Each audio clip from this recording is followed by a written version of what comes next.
प्रधानमंत्री मोदी आज देश की जनता को करेंगे संबोधित। सुबह 11 बजे मन की बात कार्यक्रम के जरिए होंगे मुखातिब। अयोध्या पर पीएम मोदी ने की समीक्षा बैठक। यूपी के सीएम योगी आदित्यनाथ भी हुए शामिल। नए मास्टर प्लान को लेकर पीएम को दिया गया प्रेजेंटेशन। आगामी विधानसभा चुनाव को लेकर बीजेपी का ई चिंतन कार्यक्रम आज। बीजेपी अध्यक्ष जेपी नड्डा समेत पार्टी महासचिव और पदाधिकारी शामिल होंगे। 5 राज्यों में चुनाव पर चर्चा के लिए बीजेपी मुख्यालय में बड़ी बैठक हुई। पार्टी अध्यक्ष जेपी नड्डा, गृह मंत्री अमित शाह, रक्षा मंत्री राजनाथ सिंह समेत कई मंत्री शामिल हुए। सरकार की योजनाओं को जन जन तक पहुंचाने का बना प्लान। यूपी में जिला पंचायत अध्यक्षों के नामांकन में बवाल। 17 जिलों में बीजेपी उम्मीदवारों की जीत तय। 11 जिलों में नामांकन नहीं कर पाए समाजवादी पार्टी के प्रत्याशी। 3 जिलों में समाजवादी पार्टी का नामांकन रद्द। यूपी में 18 सीटों पर निर्विरोध हो सकता है जिला पंचायत अध्यक्ष का चुनाव। बीजेपी का 25 सीटों पर निर्विरोध जीतने का दावा। जिला पंचायत चुनाव में समाजवादी पार्टी के उम्मीदवारों के नामांकन दाखिल न होने पर नाराज पार्टी अध्यक्ष अखिलेश यादव। गौतम बुद्ध नगर, आगरा, गोरखपुर समेत 11 जिला अध्यक्षों को पद से हटाया। यूपी के पूर्व सीएम अखिलेश यादव ने बीजेपी पर गड़बड़ी का आरोप लगाया। ट्विटर पर लिखा, यह हारी हुई बीजेपी का चुनाव जीतने का नया हथकंडा है। विधानसभा चुनाव में जनता जवाब देगी। राज्य निर्वाचन आयोग से मिला समाजवादी पार्टी का 2 सदस्यों का दल। जिला पंचायत चुनाव में नामांकन दाखिल नहीं कर पाने की शिकायत दर्ज कराई। राज्य सरकार पर लगाया सत्ता के दुरुपयोग का आरोप। यूपी विधानसभा चुनाव में साथ आ सकती हैं मायावती और असदुद्दीन ओवैसी की पार्टी। एमआईएम के यूपी अध्यक्ष शौकत अली ने कहा, दोनों पार्टियों के बीच गठबंधन को लेकर बातचीत चल रही है। एमपी में नेतृत्व परिवर्तन की चर्चाओं पर बीजेपी के महामंत्री पी मुरलीधर राव ने लगाया विराम। कहा, पार्टी की प्रक्रिया के तहत शिवराज सिंह चौहान को सरकार चलाने की जिम्मेदारी मिली है, वो बेहतर काम कर रहे हैं। भूपेंद्र यादव की अध्यक्षता में बीजेपी की बिहार प्रदेश कार्य समिति की बैठक आज। जेपी नड्डा बैठक में वर्चुअली शामिल होंगे। बिहार के डिप्टी सीएम तारकिशोर प्रसाद का आरजेडी पर निशाना। बोले, तेजस्वी के कहने से ना सरकार बनती है ना सरकार गिरती है। तेजस्वी यादव ने राधोपुर में कहा था कि 2-3 महीने में सरकार गिरने वाली है। बीजेपी सांसद सुशील मोदी का तेजस्वी यादव पर तंज। कहा, सत्ता पाने की बेचैनी में सरकार गिराने के मुंगेरी लाल की तरह हसीन सपने देख रहे हैं तेजस्वी। नीतीश सरकार 5 साल पूरा करेगी। एलजेपी नेता चिराग पासवान का दावा, लोकसभा चुनाव से पहले बिहार में दोबारा विधानसभा के चुनाव हो जाएंगे। आने वाले वक्त में बीजेपी को तय करना है कि किसके साथ गठबंधन में जाना है।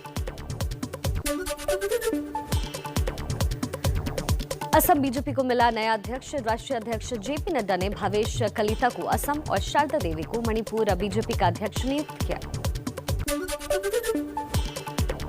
दिल्ली के डिप्टी सीएम मनीष सिसोदिया आज गुजरात के सूरत पहुंचेंगे। सूरत में एक बड़े हीरा कारोबारी आम आदमी पार्टी में शामिल हो सकते हैं।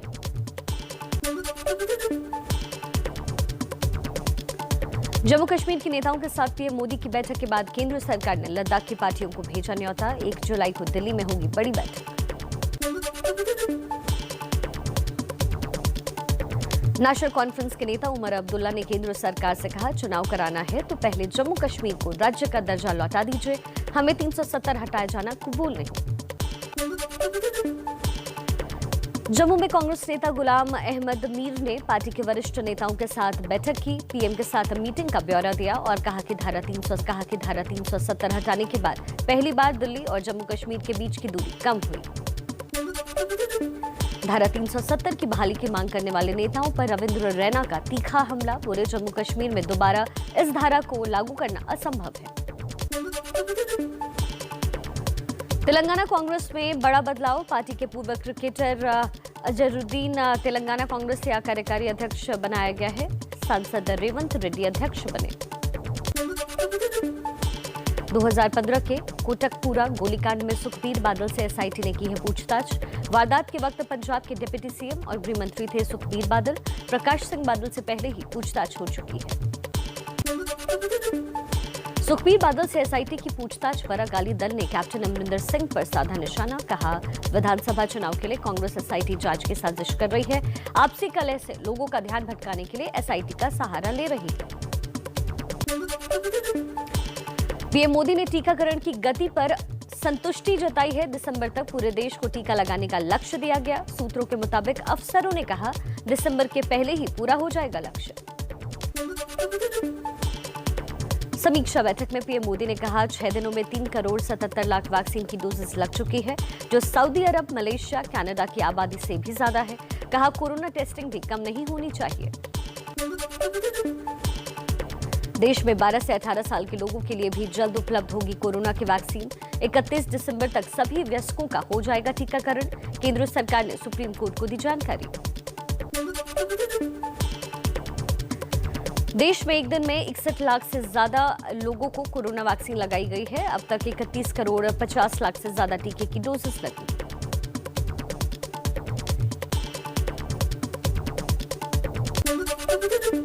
मध्य प्रदेश में फिर बना टीकाकरण का रिकॉर्ड। शनिवार को शाम 7:30 बजे तक 9.5 लाख से ज्यादा लोगों को लगाया गया कोरोना का टीका।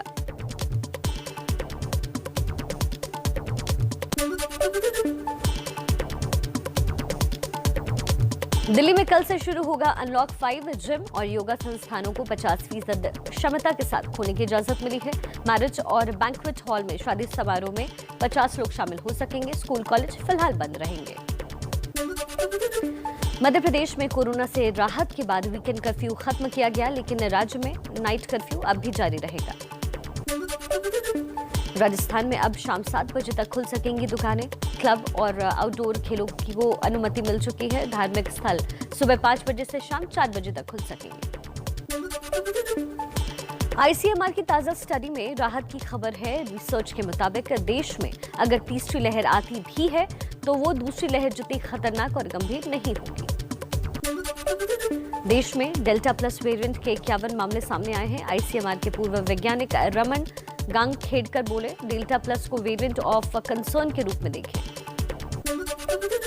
हरियाणा के फरीदाबाद के लिए खतरे की घंटी। कोरोना के डेल्टा प्लस वेरिएंट ने दी दस्तक। आईसीआईसी मेडिकल कॉलेज में मिला डेल्टा प्लस का पहला मरीज। पंजाब के लुधियाना में भी सामने आया डेल्टा प्लस का पहला मामला। केस पखोवाल ब्लॉक के एक गांव का है। प्रशासन ने पीड़ित व्यक्ति और परिवार समेत पूरे गांव के लोगों को सैंपल के लिए भेजा। महाराष्ट्र में कोरोना के डेल्टा प्लस वेरिएंट को लेकर हाई अलर्ट। मुंबई के सीएसटी स्टेशन पर बाहर से आए यात्रियों की हो रही है जांच। महाराष्ट्र में कोरोना के डेल्टा प्लस वेरिएंट के बढ़ते मामलों के बाद भी लापरवाही जारी। मुंबई के क्रॉफर्ड बाजार में उमड़ी लोगों की भारी भीड़। सोशल डिस्टेंसिंग और कोरोना प्रोटोकॉल की उड़ी धज्जियां। देश में 24 घंटे में कोरोना के 48,698 मरीज सामने आए। 1,183 लोगों की मौत भी हुई। भारत में अब भी तकरीबन 6 लाख लोग कोरोना से पीड़ित हैं। दिल्ली में इस साल के सबसे कम कोरोना मरीज मिले हैं। 24 घंटे में 85 संक्रमितों की पुष्टि हुई। 9 कोरोना मरीजों की मौत भी हुई। चलिए कुछ और खबरें देख लेते हैं फटाफट अंदाज में।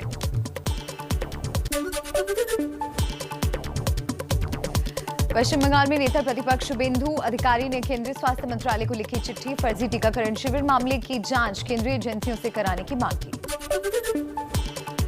फर्जी टीकाकरण मामले में बंगाल के स्वास्थ्य सचिव ने सीएम ममता बनर्जी को सौंपी रिपोर्ट। 4 और 2 सदस्यों की समिति ने प्राथमिक रिपोर्ट दी है। अलीपुर कोर्ट ने फर्जी टीकाकरण में शामिल देवांजन के 3 करीबियों को जुलाई तक पुलिस हिरासत में भेजा। स्वास्थ्य विभाग की अपील पर देवांजन के केस में हत्या की कोशिश की धारा जोड़ी गई। बिहार सरकार के मंत्री शाहनवाज हुसैन का विपक्ष पर कोरोना वैक्सीन पर राजनीति करने का आरोप। कहा, पश्चिम बंगाल में तो वैक्सीन घोटाला हो गया है। ऑक्सीजन ऑडिट कमेटी की रिपोर्ट को लेकर आमने और आम आदमी पार्टी केजरीवाल सरकार के खिलाफ खाली सिलेंडर के साथ जीटीबी अस्पताल के बाहर बीजेपी के कार्यकर्ताओं ने किया प्रदर्शन। ऑक्सीजन ऑडिट कमेटी की रिपोर्ट में शामिल 3 अस्पतालों ने दावे को गलत बताया। अरुणा आसफ अली अस्पताल ने रिपोर्ट नाम आने से हैरानी जताई। कहा, ये नॉन कोविड अस्पताल है। एबीपी न्यूज की एक्सक्लूसिव खबर।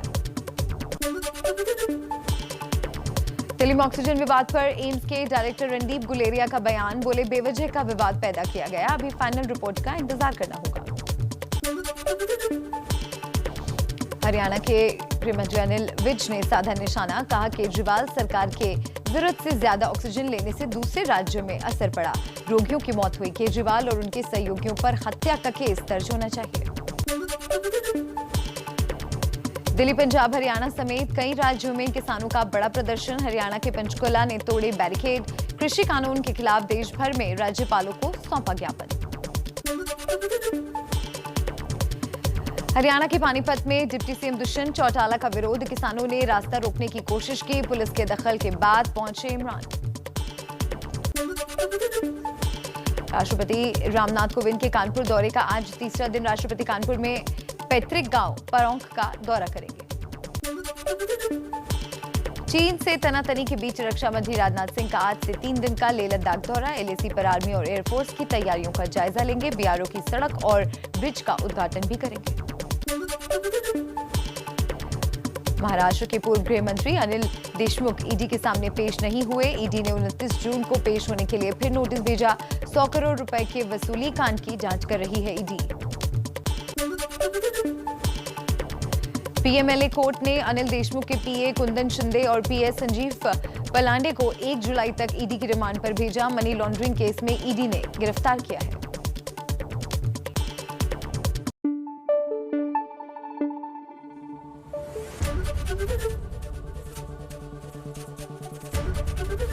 एबीपी न्यूज आपको रखे आगे।